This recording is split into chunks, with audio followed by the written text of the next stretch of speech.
قدرمنو کتونکو یو ځل بیا مو په سلامونو هرکلی کوم.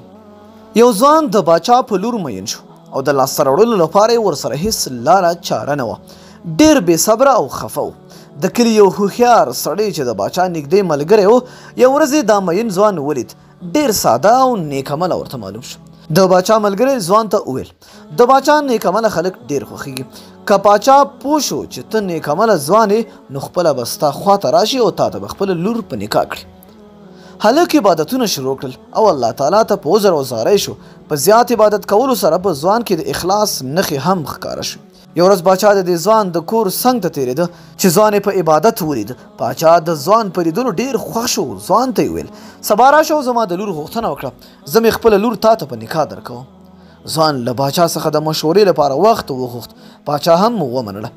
کله چې باچا له کوره ووت ځوان سمدستي د خپل کور سامان راټول کړ او یو نامعلوم ځای ته ولاړ. د سیمې خلک حیران شول چې تر اوسه څومره بې صبره و چې د باچا لور لاسته راوړي، خو اوس یې کلی پرېښود. خلک د ځوان په لټه کې شول. له ډېر وخت وروسته ځوان پیدا شو.